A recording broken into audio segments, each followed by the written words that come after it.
Chassidic Insights for Parshah Bo. Chapter 10. 1. Come to Pharaoh. As stated in the overview, the Torah's use of the expression come to Pharaoh rather than go to Pharaoh is striking. One way of explaining this is that the Exodus is predicated on approaching life as coming rather than going.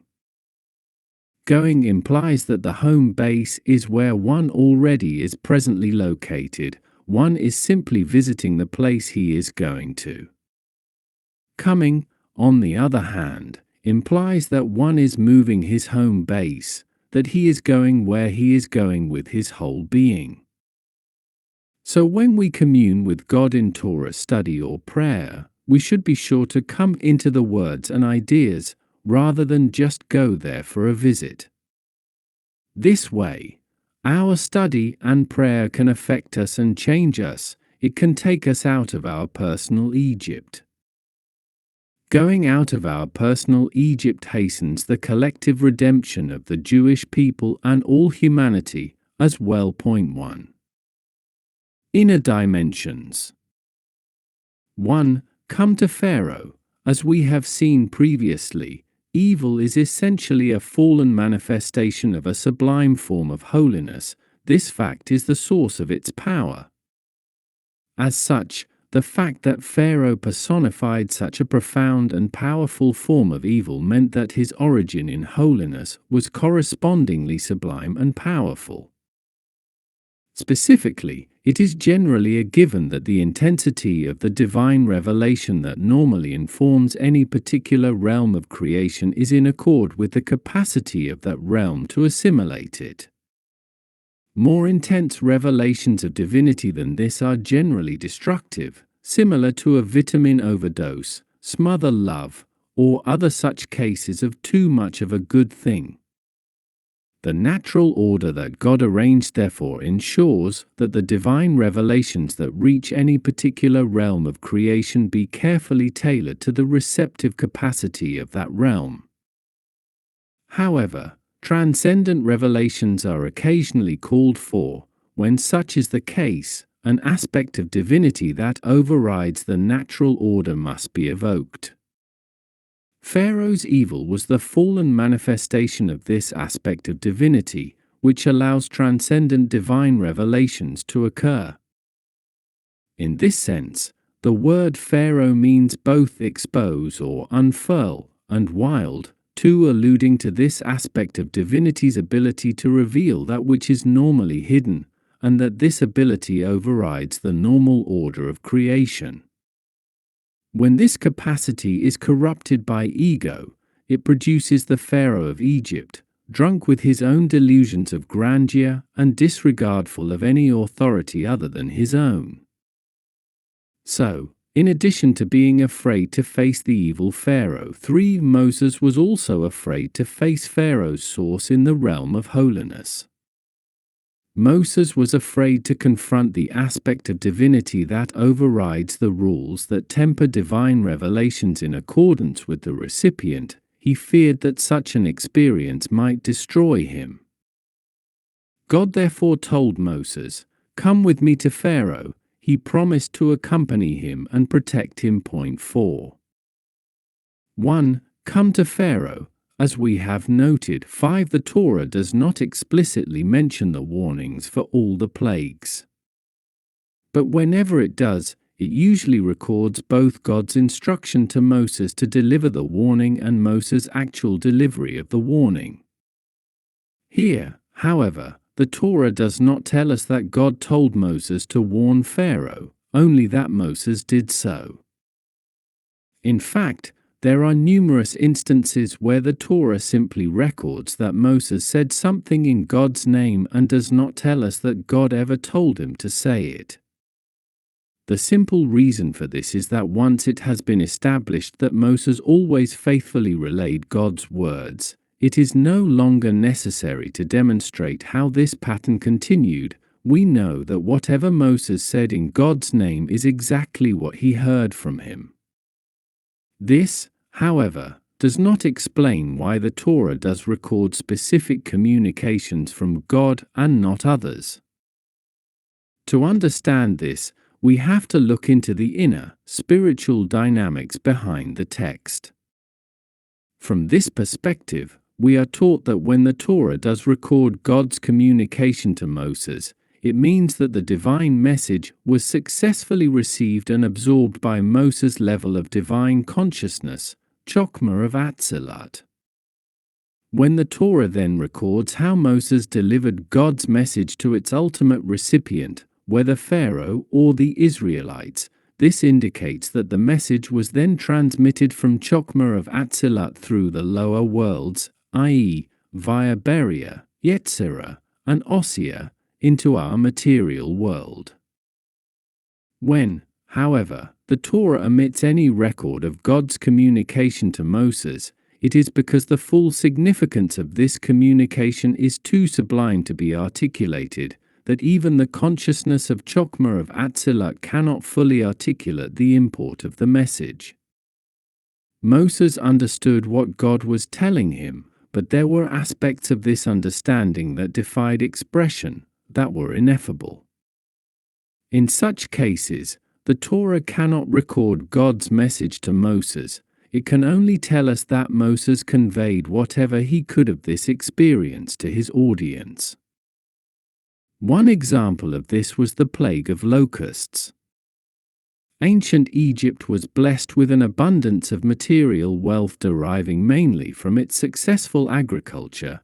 It was the world's breadbasket. But every divine blessing entails responsibility, and if the nation or individual who receives the blessing squanders it, there will eventually be a reckoning. Egypt used its material abundance for idolatrous and other unholy purposes. The time had therefore come to rescind this blessing. The locusts devoured the produce of the Egyptian fields and flew away with it, returning it heavenward, as it were, to its source. Thus, the tremendous divine potential that God had invested in Egypt was divested of its unholy trappings and restored to the domain of holiness. This augmented the power of holiness beyond its intrinsic potency. This is alluded to in the name of the species of locust mentioned here, Arbe, which also means I shall increase. Although we can describe this process of wresting power from evil and harnessing it for holiness and sense how it can work, understanding why such a process can occur is elusive, leading us into an area of logical contradictions and paradoxes.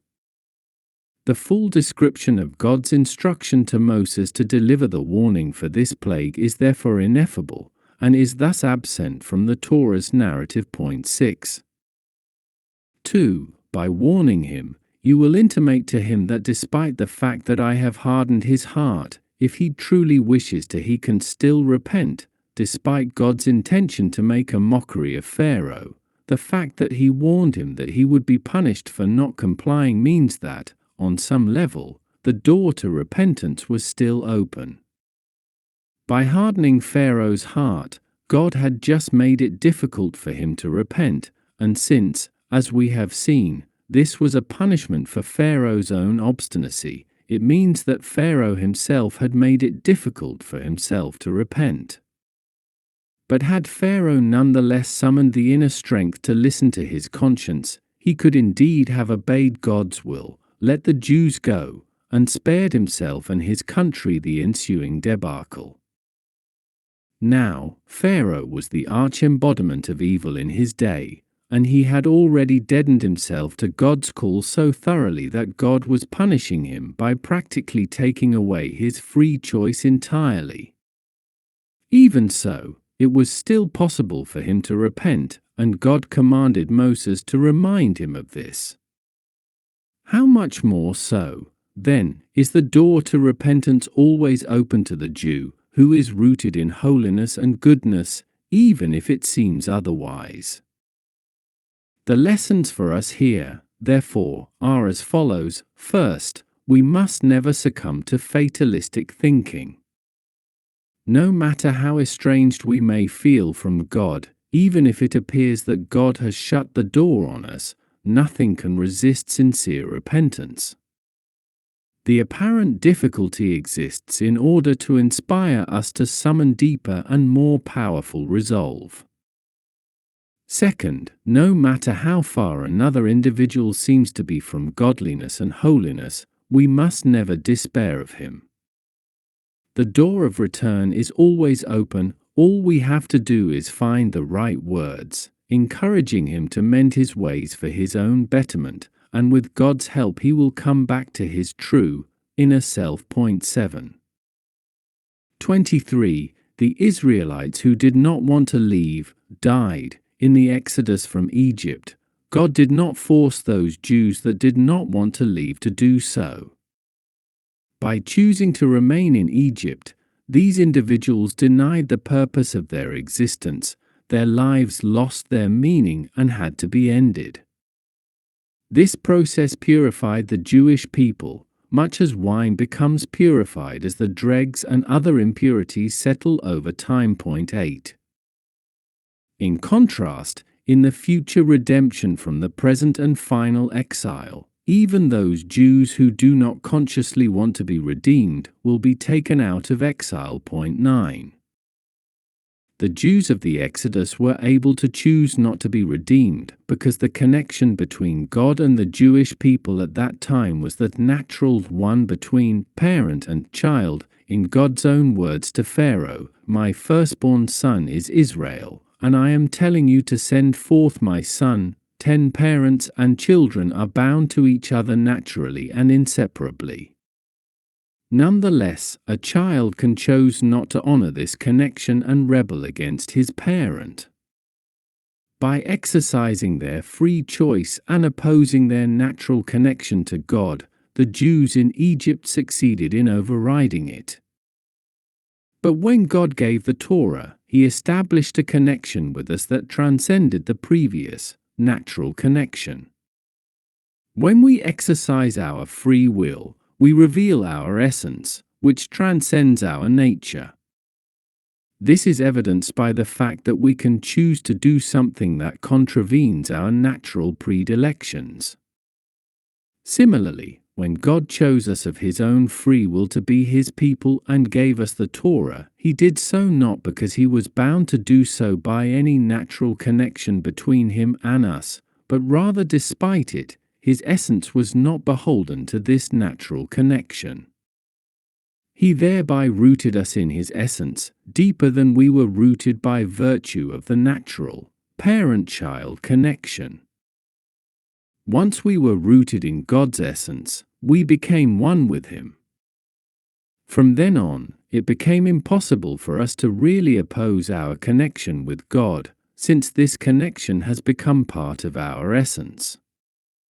Practically speaking, this is what made us into God's slaves, so to speak, ultimately devoid of any desire or will other than to see His desires, and will carried out. 11. Of course, we can go through the motions of opposing our essential connection to God, but this is only superficial. Sooner or later, our deep, inner essence will surface, and this will make us all indeed be worthy of being redeemed. 12. 23. There was light for all the Israelites in their dwellings. The Egyptians, like many ancient peoples, assumed that the opposing forces of day and night, light and darkness, were the manifestation of two opposing deities. God therefore caused darkness and light to occur simultaneously, so they could see that nature is ruled by one supreme power. 13. Inner dimensions. 28 to 29. Pharaoh said, "The day you see my face you will die." Moses replied, "You have spoken rightly," in the context of Pharaoh representing his source in holiness. 14. He was here warning Moses that no one can behold his inner source, God's transcendence, and live. 15. Moses agreed that this is so. No finite, created being can experience God's infinity and continue existing as a finite being. He will perforce be absorbed into God's infinity. However, God is not bound by his own rules. He can override logic and grant an individual the ability to paradoxically survive this experience, as he did here with Moses, in order to allow him to break Pharaoh at the core of his being. 16. Chapter 11. For exactly at midnight, night is divided into two halves. From dusk until midnight, the sun sinks deeper below the horizon and the sky becomes progressively darker. From midnight until dawn, the sun begins its ascent to the opposite horizon and the sky becomes progressively lighter. The first half of the night is therefore associated with God's attribute of severity and judgment, gevura, while the second half is associated with God's attribute of kindness, chaste. Midnight, however, being the exact midpoint between the beginning and end of the night, is associated with neither attribute.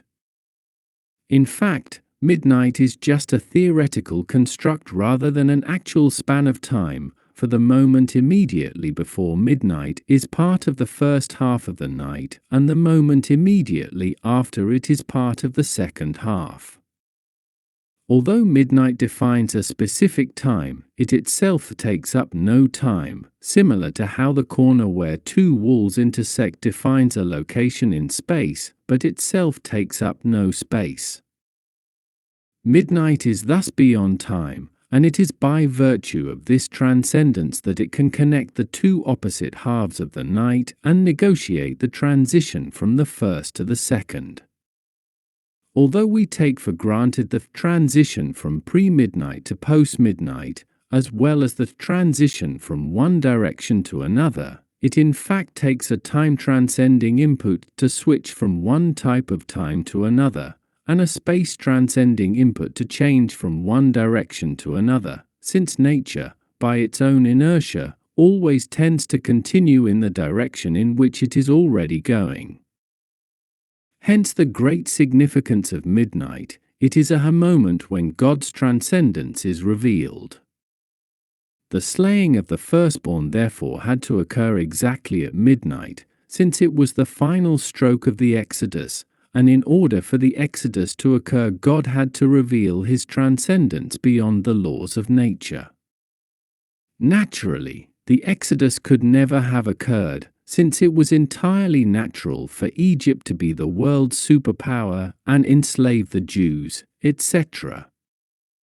Nature had to be overruled, and this is the essence of midnight. 17. Chapter 12. 1. God said to Moses and Aaron, this commandment, to declare a new month whenever the moon begins anew its cycle of growth and decline, is the first one God gave to the Jewish people as a collective whole. As we have seen, 18 Moses allegorically personified the downward revelation of the Torah from on high, while Aaron personified the upward striving of the soul toward divinity. It was therefore appropriate that the first commandment be addressed to both of them, for the essence of the commandments is the connection between God and the people, the twin sides of which are Torah study and prayer. 19. 2. This month, Nisan, shall be for you the beginning of the months. Until this point in history, Tishri, the month of creation, was considered the first month of the year. Although the years continued to be counted from Tishri, Nisan became the first month and Tishri became the seventh.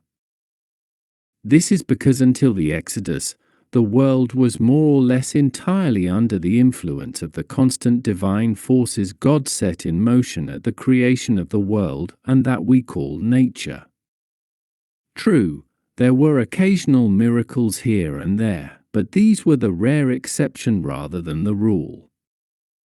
It was therefore fitting to consider Tishri the primary month, since the forces of nature that govern the world came into being in that month. 20.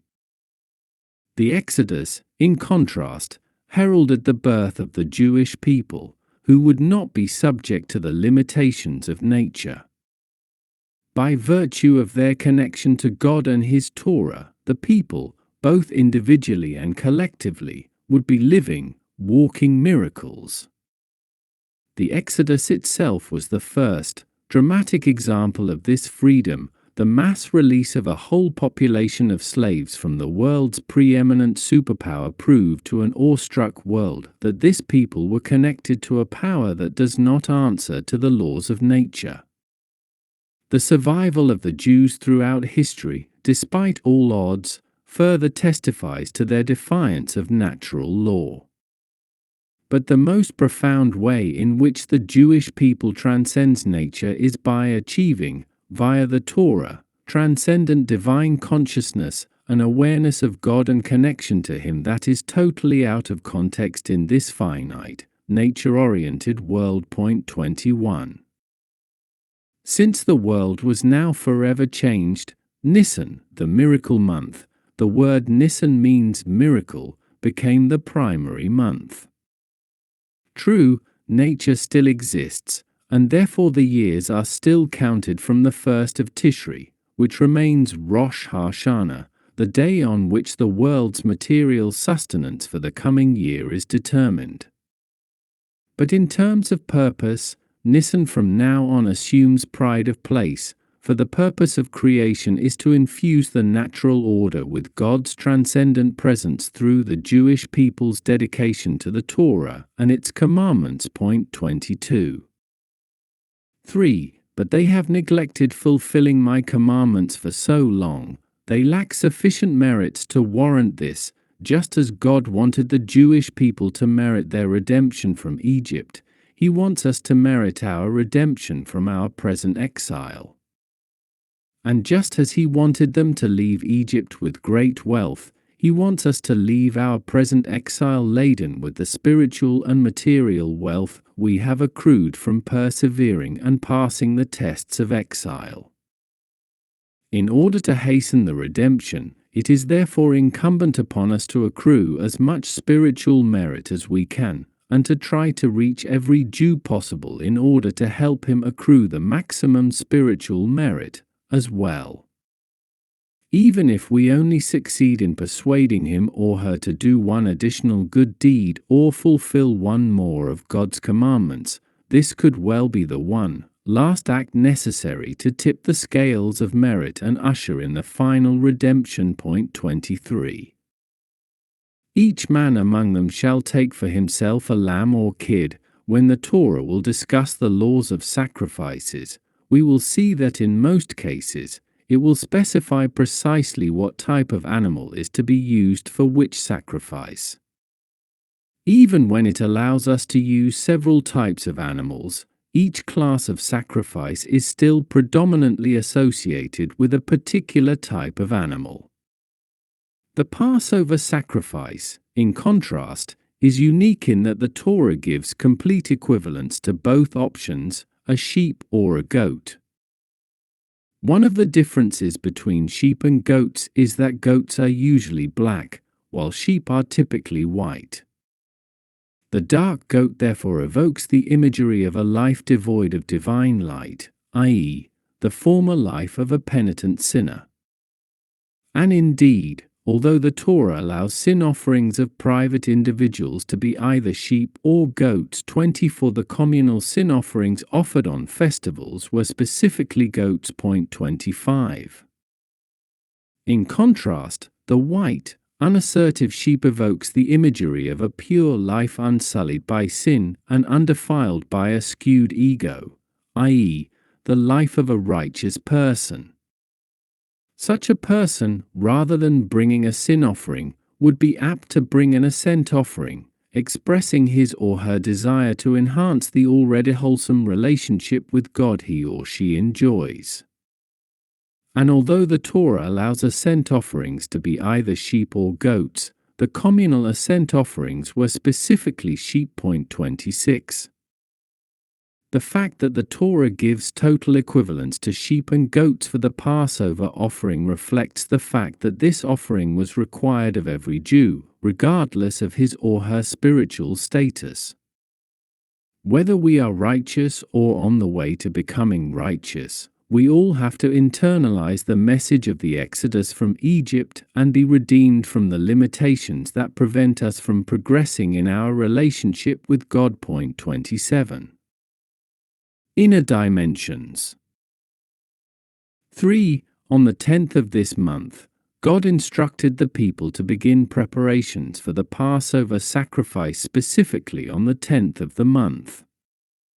Since they, to varying extents, had been steeped in Egyptian culture, they had to first purify their inner, divine selves of this negativity before undertaking to purify their animal natures. Inasmuch as the commandments purify the person performing them, this purification process began as soon as God gave the people their first commandment, to declare a new month when the moon begins its cycle anew. This occurred on the first day of Nisan, and on each of the ensuing 9 days, another of the 10 faculties of the people's souls, i.e., the 3 faculties of the intellect and the 7 emotions, was refined as another of the 10 sephro illumined the corresponding soul faculty. By the 10th day, all 10 faculties of the divine soul had been cleansed by the divine energy emanating from this commandment, and the people were then ready to begin the task of purifying their human and animal souls. God therefore instructed them to take a lamb, a physical correlate of the animal soul, on this day, and begin to prepare it as the Passover sacrifice. Point 28. 6. You shall keep watch over it until the 14th day of this month. The entire assembled community of Israel shall slaughter it in the afternoon. Thus, the animal had to be watched for 3 full days, plus an additional half day before being slaughtered. This is because, as we pointed out 29, this sheep or goat was a physical correlate of the human animal soul, which originates in the realm of neutrality, kelepat noga, between holiness and evil. This aspect of our personality is oriented neither toward nor against holiness, it simply seeks its own preservation and comfort. Since it is not inherently antagonistic to divine concerns, it can be elevated and co-opted into the godly life.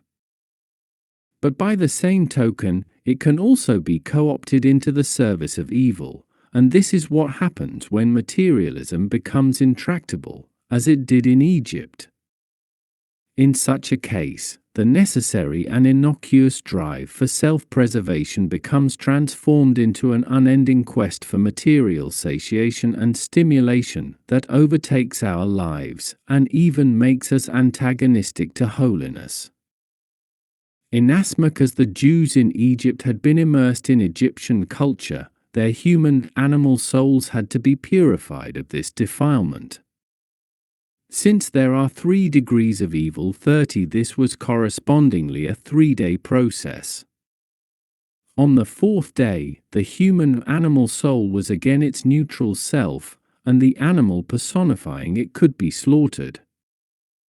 But the neutrality of the human animal soul evinces equal propensities toward good and evil. It was therefore necessary to wait until half of the 4th day had passed, corresponding to the evil half of this soul, before finally slaughtering the animal and absorbing the human animal soul into the life of divine consciousness. Point 31. 8. With matzah, note that the commandment to eat the Passover sacrifice with matzah was given before the people were hastily forced out of Egypt and their dough could not rise. In other words, there was an intrinsic reason to eat matzah quite apart from any incidental circumstances regarding the timing of the people's departure. In general, bread is associated with knowledge and awareness. According to one opinion, the fruit of the tree of knowledge was wheat, and we are taught that a baby cannot know how to call to its father and mother until it has tasted the taste of grain. 32 unleavened and leavened bread respectively signify immature and mature consciousness, childlike, innocent faith versus mature understanding. Although God wants us to use our minds to understand as much as we can about Him, His providence, and His law, the foundation of our relationship with Him is simple, innocent faith. This faith is not blind, it is the result of the intrinsic connection and identity between God and the core essence of our Jewish consciousness, the divine soul. Whenever that connection is tapped, our basic faith in God is renewed. The transcendent revelation the people were about to experience at midnight was going to bring them to an altogether new level of awareness, notwithstanding whatever connection they might have had with God before the Exodus. They were about to be virtually reborn to a new childhood, a new innocence, and the appropriate way of initially accepting this revelation was simple faith. There would be time later for analysis, inquiry, and understanding. Right now, too much intellect would just get in the way of the experience. This is why they had to eat matzah, the bread of faith. Moreover, leavened and unleavened bread respectively indicate ego and selflessness.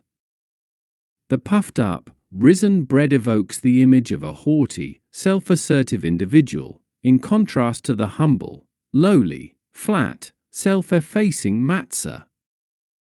Inasmuch as there is no room for God in someone who is full of himself, 33. The prerequisite for any new godly revelation is a self-effacing attitude, in which we declare ourselves ready to give up our precious preconceptions and entrenched worldview in favor of the new insight we hope to receive from God. 34.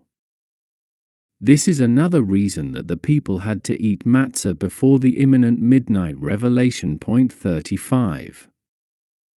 9. Roasted over fire, together with its head, its legs, and its internal organs. Allegorically, thus head, legs, and internal organs signify the three dimensions of Jewish religious observance. The head is the study of the Torah, the legs, limbs of action, are the active performance of the commandments, and the internal organs refer to prayer, the inner life of religious observance. All three must be totally permeated by the fire of holiness, i.e., warmth and enthusiasm for the Creator. 36.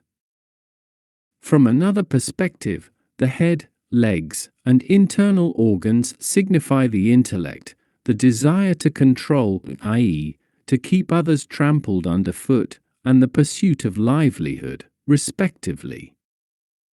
Just as the Passover sacrifice was intended to slaughter the idolatry of Egypt, so is it intended to warn us not to make idols out of these three aspects of our lives.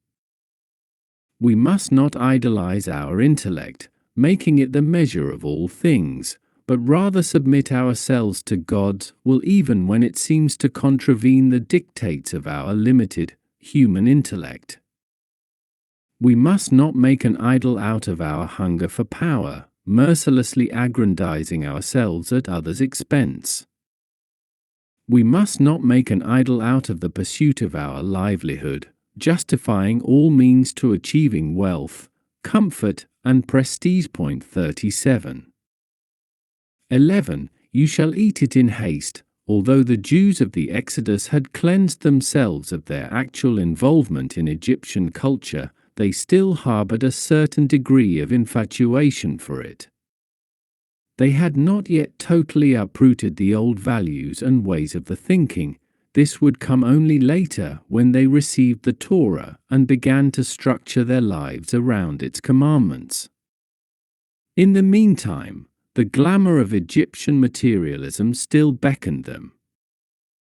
God therefore had to hurry them out of Egypt, while they were still sufficiently impressed by the events of the past year to encourage them to leave the only home they knew, both physically and culturally, and venture into the double unknown of the inhospitable desert and a lifestyle of holiness. The same is true whenever we go out of a personal Egypt, when we leave behind the comfort of our previous way of living and rise to a new level of divine consciousness and its accompanying lifestyle. In order to stay on the new path, it is crucial to sustain the momentum and take care not to slide back into previous habits. In the coming messianic redemption, however, this caution will be unnecessary. Since this redemption will be absolute and encompass all reality, the exilic mentality of materialism will no longer exist.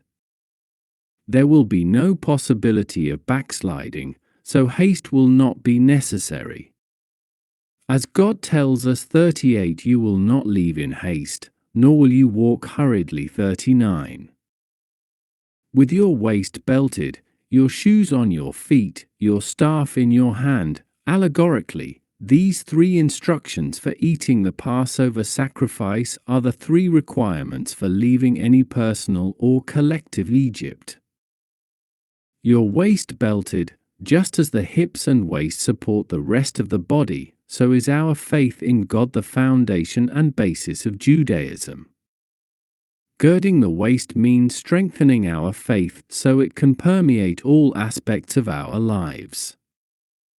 Your shoes on your feet. Shoes are made of animal leather, which must be tanned and softened in order to be formed into the proper shape. They thus signify how we are to refine our animal nature and make it receptive to divine purposes.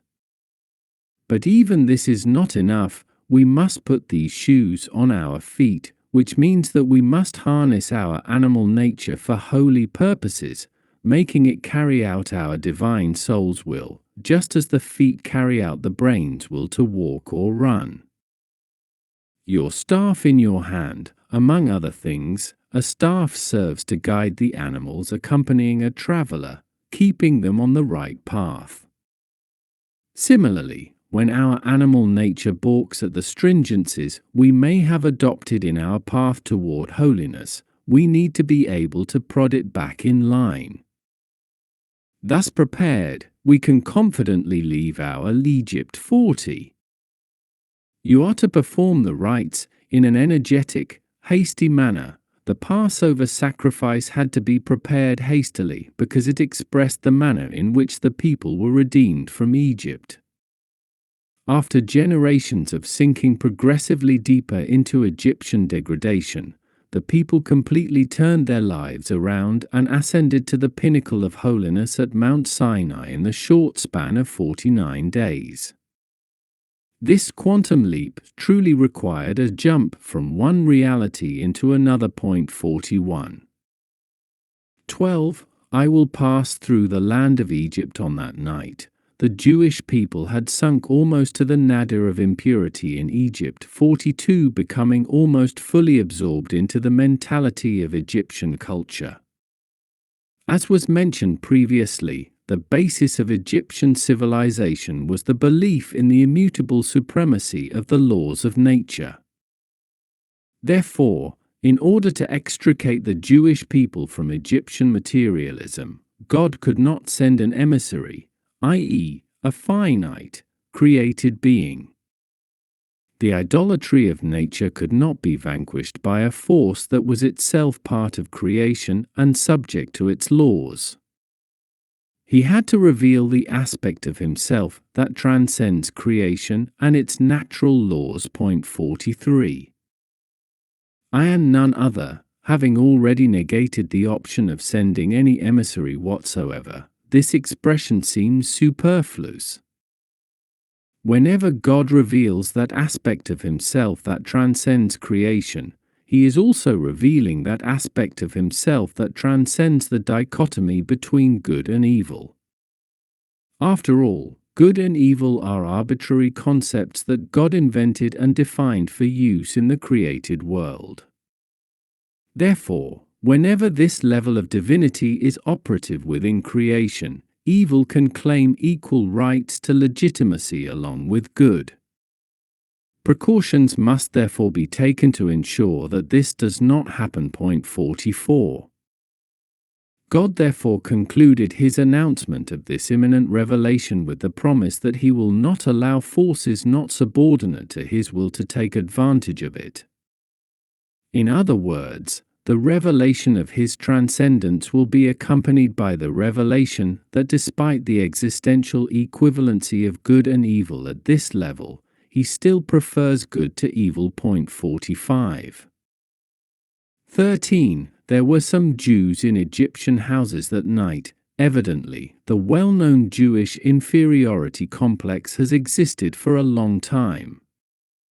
The Jews had witnessed amazing miracles over the past year, demonstrating how God singled them out from all nations and was going to elevate them to the pinnacle of human achievement by giving them his Torah. Egyptian civilization lay crumbling at their feet. Yet, on the night of their redemption, when they should have felt unabashedly proud to be part of the chosen people, they were instead busy trying to ingratiate themselves with the Egyptians, trying to convince both themselves and the Egyptians that the Jews are really not special after all, and all this in violation of God's specific instruction to stay at home that night. Without denigrating any non-Jewish nation or individual, God forbid, it is imperative that we provide ourselves and those around us once and for all with the education necessary to understand and appreciate the differences between Jews and non-Jews. It is neither an embarrassment to ourselves nor any disparagement of non-Jews for a Jew to be proud to be Jewish and to affirm the uniqueness of the Jewish people. 46. 14 to 15. Once you enter the promised land, for 7 days you shall eat matzot. In Egypt, the people were required to eat matzah and refrain from leavened bread only for 1 night. The fact that they also ate matzah on the subsequent days was only because they left Egypt hurriedly and did not have time to let the dough rise. Technically, however, there was no injunction to eat matzah or any prohibition against eating leavened bread after the night of the 15th of Nisan. 47. Only once they entered the land of Israel were the Jews required both to eat matzah and refrain from leavened bread for a whole week. The reason for this is because eating matzah on the night of the 15th of Nisan elicits a new revelation of Chokhmah. Chokhmah is the flash of insight that illumines the mind with a new, higher awareness of God that it has never before experienced.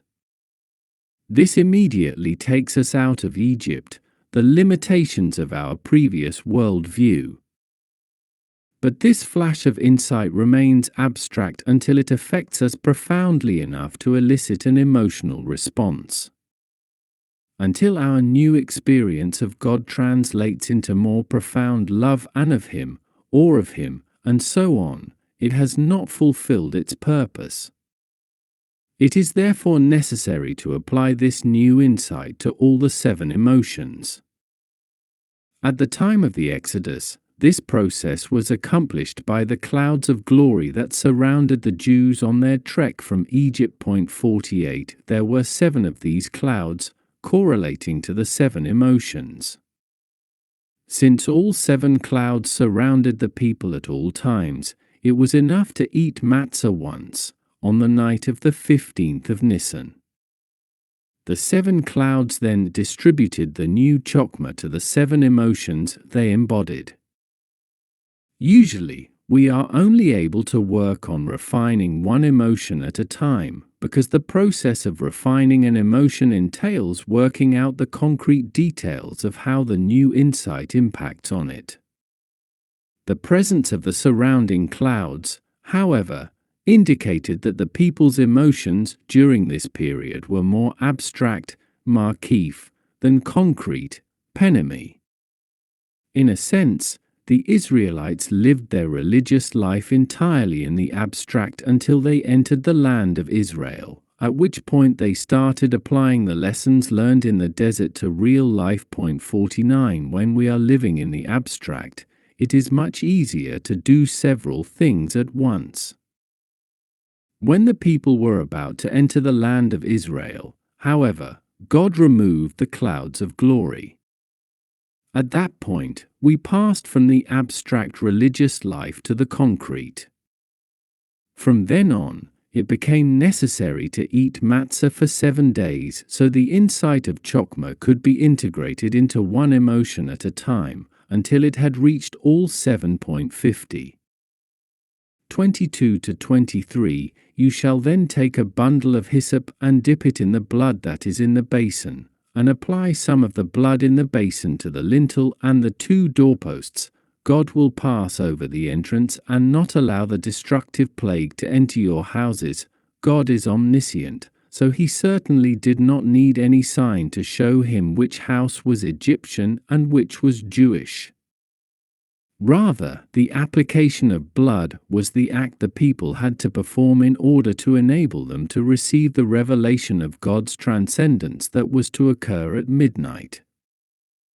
The 2 doorposts and the lintel above them signified the 3 axes of our divine calling: the study of the Torah, the lintel between the 2 posts, prayer, the left post, and holy deeds, the right post. Together, these 3 constitute a complete, balanced life that enables us to fulfill our divine mission of making the world into God's home. The absence, overemphasis, or underemphasis of any of the 3 creates an imbalance that prevents God's presence from resting on our efforts. The door itself signified our readiness to obey God's will, Kabbalat Ol, since this commitment is the entrance into our active partnership with God to rectify the world. The lowly hyssop used to apply the blood signified the self-abnegation, bittul. We must cultivate in order to be receptive to God's presence in our lives.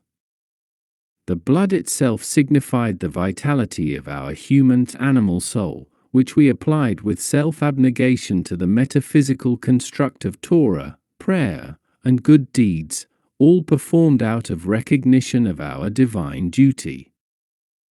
The right doorpost alludes to chaste, the central sapphire of the right axis of Sephro. The left doorpost alludes to Gevurah, the central sapphire of the left axis. The lintel alludes to Tiferet, the central sapphire of the center axis, and the door itself alludes to Malchut. As stated above, God revealed his transcendence when he killed the firstborn of Egypt, and there is no human effort that can invoke such a revelation. Nonetheless, the people had to prepare a vessel to receive the revelation, and this was the purpose of applying the blood to the doorway in the way prescribed here. 51. From another perspective, the application of the blood indeed served as a sign. The purpose of the first 9 plagues was to bring the Egyptians to a knowledge of God. As discussed above. 52. The Jewish people already basically believed in God, so there was no concern that these plagues would strike them. The purpose of the 10th plague, however, was to slay the firstborn, not to educate them. And since many Jews also deserved the death penalty for having served idols, there was an acute need to distinguish them from the Egyptians and, more to the point, counteract their culpability to the death penalty. This was accomplished by the Passover sacrifice, since by slaughtering a lamb, the deity of Egypt, the Jews were putting their life in jeopardy. This willingness to suffer martyrdom for God expressed the people's essential, inviolate bond to him, which transcends all logic. The merit of this act neutralized any culpability they had for whatever they had done in the past. 53. The first 9 plagues were executed by the name Elohim, which signifies God's attribute of severity and judgment. The respite that followed each plague was a manifestation of the name Havaya, which signifies God's attribute of mercy. Inasmuch as Pharaoh and the Egyptians were already familiar with the name Elohim, and the purpose of the plagues was to make them also recognize the name Havaya, it follows that the main part of each plague was not the devastation it caused, but the respite that followed it. 54. In contrast, in the case of the 10th plague, the devastation also issued from the name Haviah. In other words, this plague was not an act of severity followed by an act of mercy, it was entirely an act of mercy, the final stroke in the process of disengaging the Jewish people from the Egyptians. Therefore, there was no respite after this plague. All the firstborn were slain in one instant, and even after Pharaoh relented, they were not restored to life. It was not an act of the name Elohim that could be counteracted by the name Haviah, it itself was an act of the name Haviah. Inasmuch as the Jewish people are rooted in the name Haviah, they had nothing to fear from the plagues issuing from the name Elohim. But since the 10th plague issued from the name Haviah, they were essentially vulnerable to this plague. The same revelation of the name Haviah was occurring everywhere. The only factor that determined whom it would affect was the nature of the recipient, whether it was the good that had to be extracted from the evil or the evil from which the good had to be extracted. Therefore, in this plague only, there had to be a sign distinguishing the Jewish people from the Egyptians. 55. 33. Some of the Jews had second thoughts about leaving. God had to force these reluctant Jews out of Egypt by having the Egyptians urge them on. Nowadays, there are also those among us who prefer to remain in exile rather than face what they imagine to be the oppression of living in God's presence that will accompany the messianic redemption. Nonetheless, God will redeem these people, too, even against their will, for His mercy extends to all His creatures, and He always does what is best for them on all levels, even if they don't presently realize or appreciate it. 56. 36. They thus drained Egypt. As mentioned previously. 57. The great wealth the Jews took with them when they left Egypt was the power of holiness, divine sparks, that the Egyptians had misused and thereby had become embedded within depraved Egyptian civilization. The only divine power that now remained in Egypt was the minimal, low-grade energy that was required to keep it in existence. This energy was the spiritual correlate to the minimal material means the Jews left the Egyptians with which to survive. Everything beyond this, physically and spiritually, left with the Jews. 58. This is why the exodus from Egypt was final. No Jew remained in Egypt, and the Torah in fact later prohibits the Jewish people from ever again settling in Egypt. 59. Once the land was essentially emptied of all the sparks of holiness that had been embedded there, there was no longer any reason for Jewish people to live there. This was not true of the other historic redemptions. When we were liberated from these other exiles, we did not empty these lands of divine sparks, and therefore we often had to return to them sooner or later to continue the task. 60.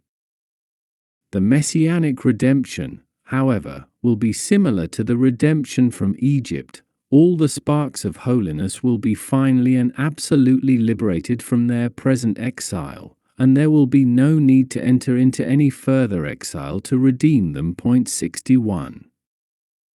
In light of this difference, no one has the right to sequester himself in the holy pursuits of Torah study and prayer and forego his obligation to refine the world.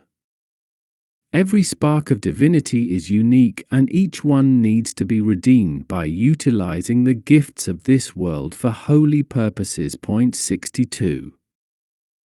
36. The women brought along timbrels. As is often the case, the women demonstrated more faith and trust in God than did the men.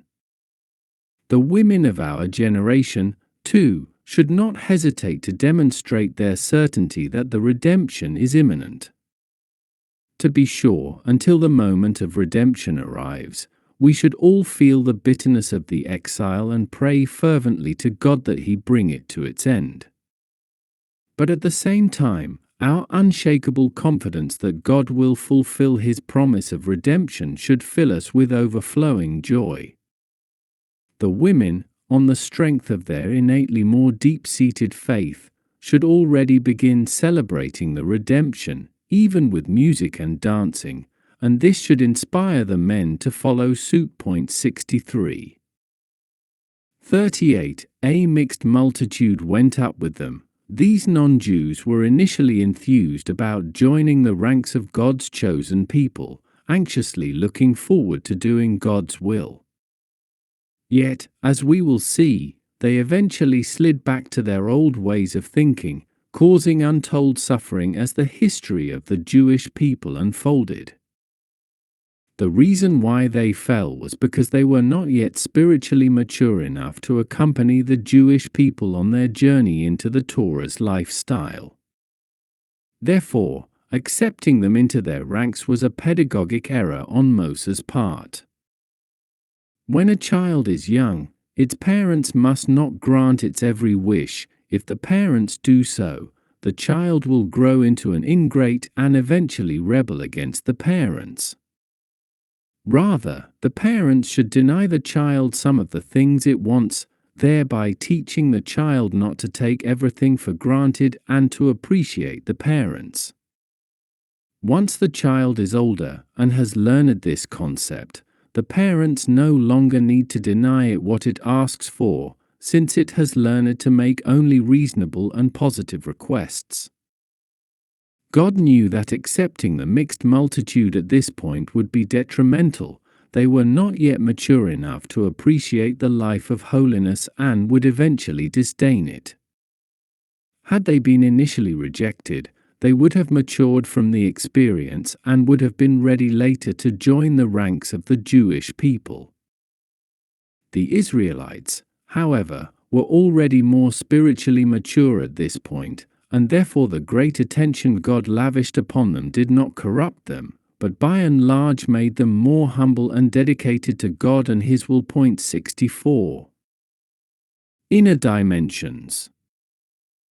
38. A mixed multitude went up with them, as mentioned previously. 65. When the world of Tohu collapsed, 288 general divine sparks fell into the world and needed to be released from exile.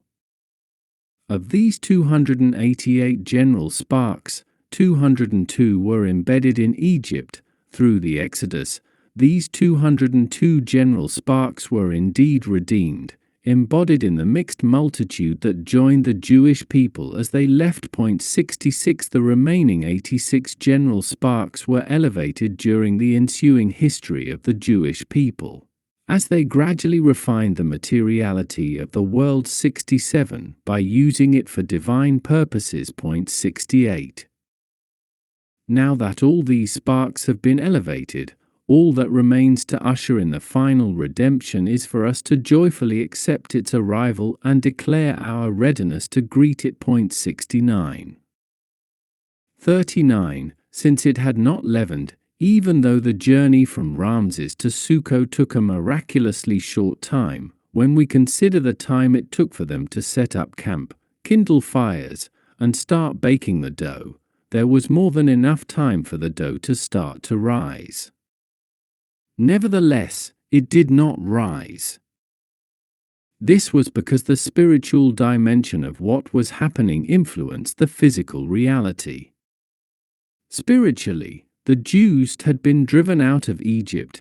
They were uplifted to such spiritual heights that they totally transcended all semblance of ego, and their consciousness was filled with God's absolute, all-encompassing reality. In this context, the dough could not rise, for leavening reflects the haughtiness of ego. Leavening causes the dough to rise and puff up into an aggrandized version of itself, just as the ego aggrandizes our sense of self far beyond what is real. This matzah did not rise even though there was no specific command to prevent it from rising, or even to eat matzah altogether.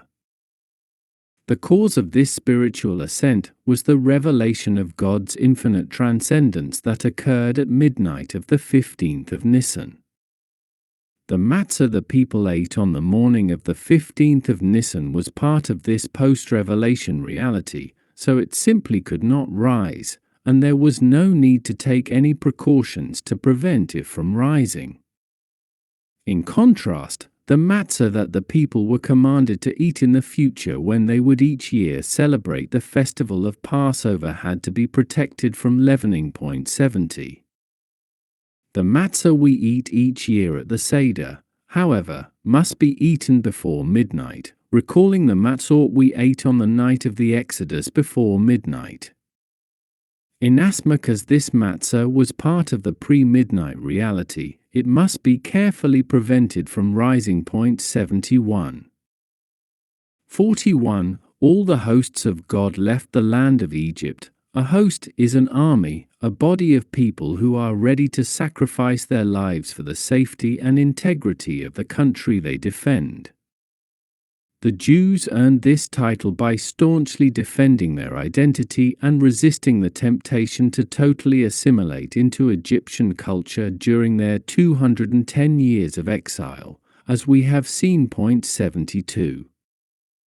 Inner dimensions. 41. All the hosts of God left the land of Egypt.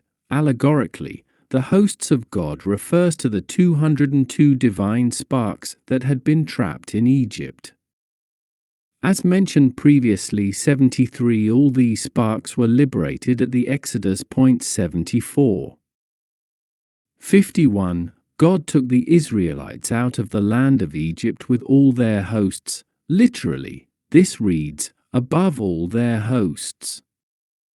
As mentioned previously, 75. The hosts here are allegorically the sparks of divine energy that were liberated at the Exodus. The Israelites are referred to as being above these hosts since the divine soul of the Jew is of a higher spiritual order than the divine sparks that fell from the world of Tohu and became embedded in the materiality of the world. This, in fact, is what enables us to elevate these sparks out of their material context and restore them to their former spirituality. 76. Chapter 13. 2. Consecrate to me every firstborn of man or beast.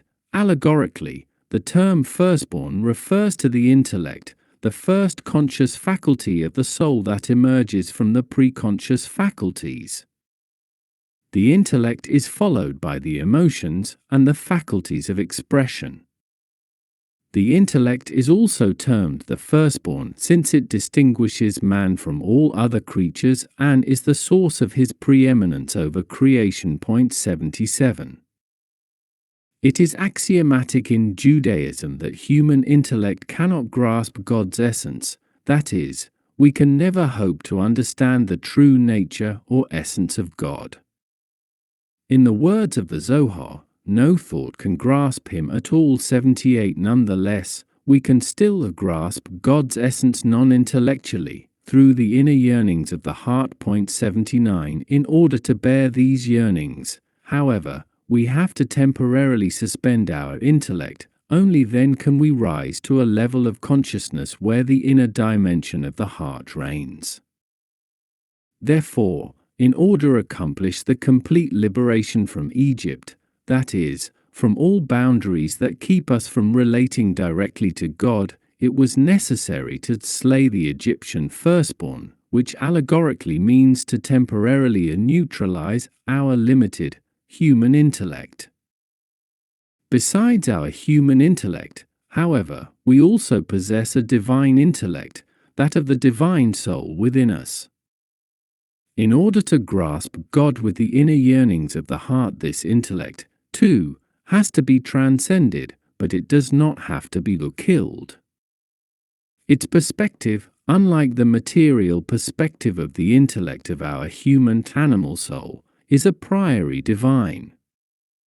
Although it cannot grasp God, since God cannot be grasped by any form of intellect, it can lead us far above the material world, to the point beyond which only the inner yearnings of the heart can tread.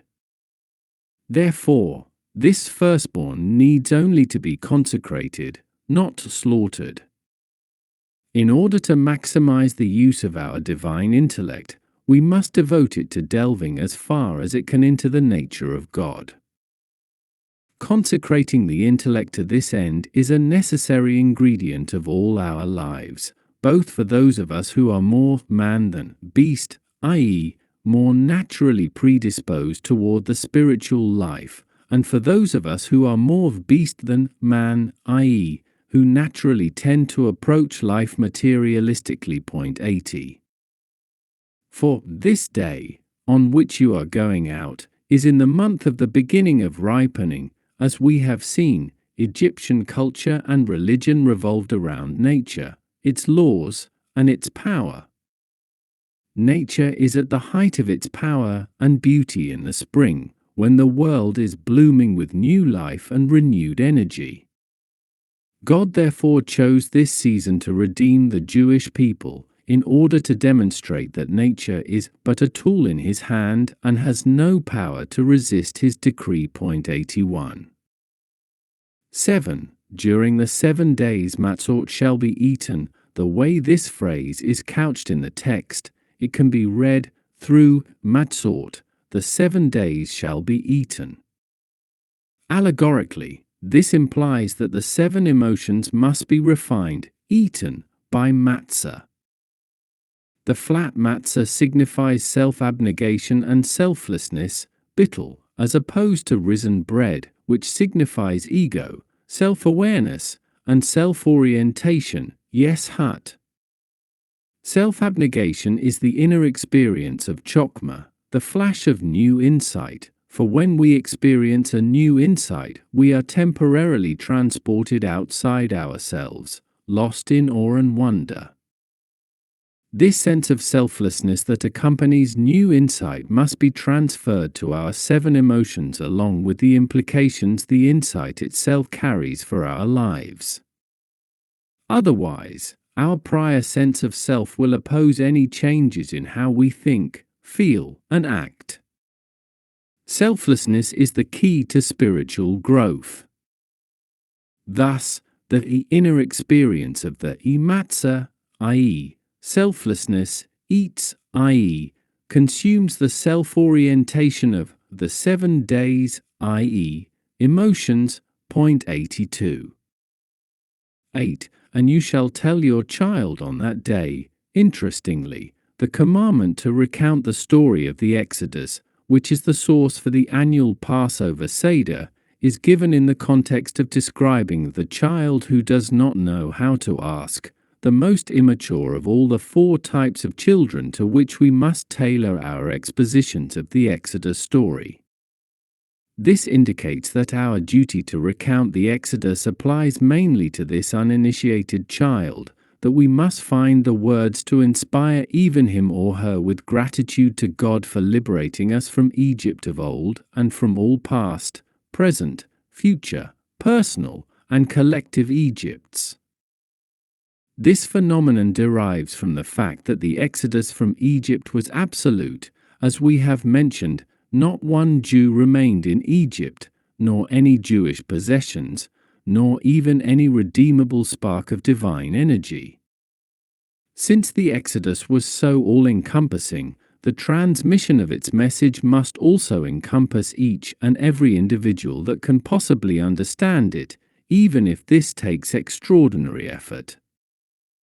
By ensuring that even the child who does not know how to ask understands the meaning of the Exodus, we ensure that the other children will understand it as well, much as lifting up the bottom of any structure automatically raises the rest of the structure as well. Point 83. God acted on my behalf when I came out of Egypt. In the Exodus from Egypt, the wicked Israelites were redeemed even though they were not worthy. In the future redemption, however, everyone will be worthy of redemption. God will inspire everyone to repent, and everyone will, at least on some level. We will all therefore be deemed worthy of redemption. 84. 9. So that the Torah of God will be on your lips, for with a mighty hand God brought you out of Egypt. In other words, because God brought us out of Egypt with a mighty hand, we should keep the Torah of God on our lips. God is normally good and merciful to all his creatures, constantly feeding them, clothing them, and providing for all their needs. It takes some special reason for him to go against his primary mode of behavior and punish his creatures. Yet, this is exactly what he did in the Exodus from Egypt. God brought indescribable suffering upon the Egyptian people, decimating them, destroying their land, crippling their economy, and taking away their prestige as the most powerful nation in the world. God did this, of course, out of his love for the Jewish people. We see that even the most refined, gentle parent will turn violent if someone dares to threaten the life of his or her only child. Similarly, the horrors God visited upon the Egyptians demonstrated the intensity of his love for his people. This love was so profound that it caused God, as it were, to act entirely out of character. When we consider this and realize the extent of God's love for us, we will be inspired to respond in kind and devote ourselves lovingly to learning his Torah and performing his commandments. 85. 9. It shall be a sign for you on your arm, and a reminder between your eyes, in the hand tefillin. The specific passages from the Torah are written on a single piece of parchment that is inserted into one compartment. In the head tefillin, they are written on separate pieces of parchment and inserted into separate compartments. This is because in general, the proper way to set about understanding something is to first understand it in a general way, only then returning to focus on its details. The same applies to our understanding of the Exodus and its theological implications, this being the message of the tefillin. The hand tefillin are put on first. They embody the general understanding of the Exodus, where all the details are part of one whole. The head tefillin are put on second. They embody the detailed understanding, wherein each aspect of the subject is focused on separately. 86. 10. From year to year. This expression alludes to the idea that the original Exodus, which occurred in the first year, must illuminate our annual remembrance of the Exodus in all subsequent years. We should strive to relive and re-experience the sublime divine revelations that accompanied the first, prototypical Exodus, each of us on our own level and in a way relevant to our personal lives. 87. 14. After the passing of the generation of the Exodus, parents tend to relate only to those of their children who share their values and have chosen to perpetuate their lifestyle. They share a common language with these children, they live in the same universe of discourse as these children, and they feel confident they can respond to their questions and issues. However, if the parents have other children who identify with more modern values and have turned their backs on the old ways, they may feel disconnected from these children and despair of being able to relate to them. They may feel they have no answers for these children's questions and doubts. The Torah's message here to us is that as parents, we must not give up on these children. We must find a way to relate to them, to reopen the paths of communication, to let these children know that the Torah has the answers to their questions, and to welcome them back into the Torah's value system. 88.